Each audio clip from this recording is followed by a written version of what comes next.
Hey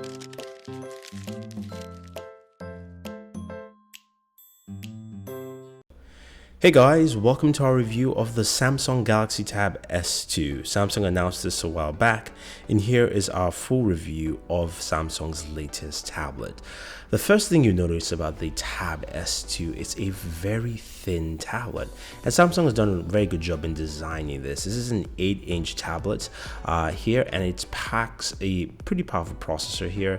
It's a 1.9 gigahertz octa-core processor plus a 1.3 gigahertz octa-core processor in there.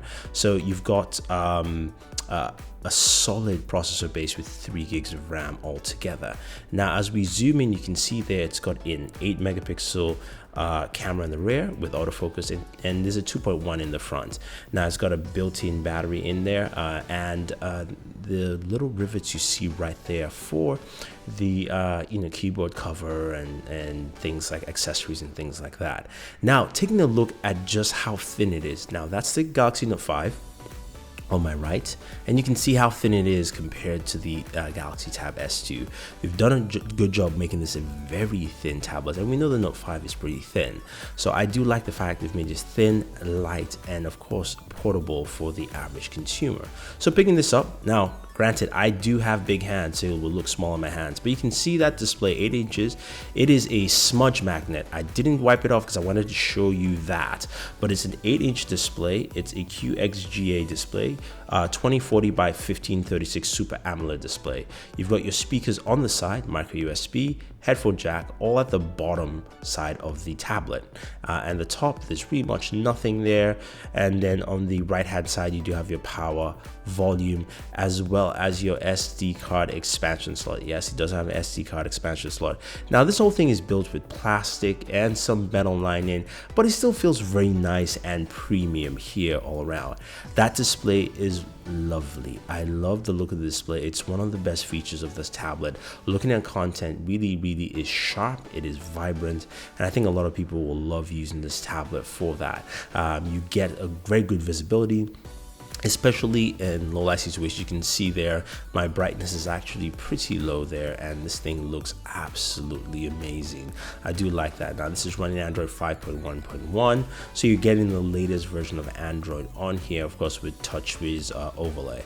It's also got a fingerprint sensor right there, so you do have that, and you can see with 3 gigs of RAM, I can go through multiple applications with ease without any stress, whether watching a movie of Plex or actually even doing some gaming content. So I want to play some games for you, as well as also you guys can listen to how the speakers sound overall.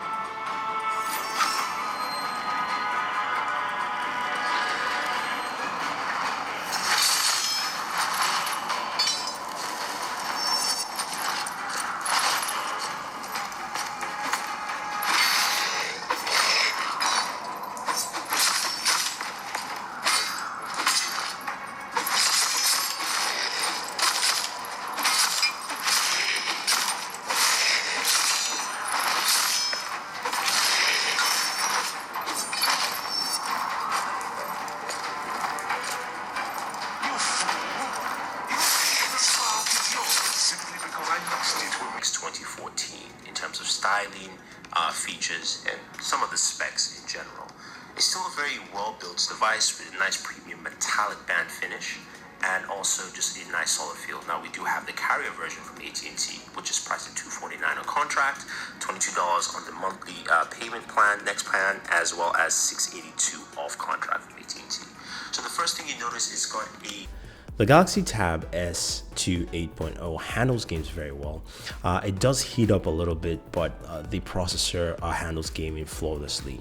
Now, battery life is another thing people would be concerned about. It's got a 4,000 milliamp battery, and as you can see here, I've gone 2 days, 14 hours playing games, watching videos on this, and I still have about 7 hours left of juice on this thing. So that's something I really like about this. It's just great performance, great usability altogether, which is really good. I think a lot of people will like this tablet, even though it's priced at $399. That is my own, that's the one thing that I do not like, is the pricing. I think Android tablets in general should be cheaper, but in terms of the quality and what you get, I think this is a solid competitor out there here. Solid tablet in performance, function, and style that I think a lot of people will like. Because you've got a bigger battery, you've got a sharper display with great viewing angles, and also you've got some great functionalities. Some things you will note that are missing are NFC, and also weirdly it doesn't have a vibrate function. It's got mute, sound on, but there's no vibrate. So there's a couple of things that are missing from this device, but altogether I do like the packaging that Samsung has delivered here, and I think a lot of people will. So any questions or any comments, let us know. Otherwise, don't forget to like and share this video, favorite this video, subscribe to the channel, and always enjoy your entertainment.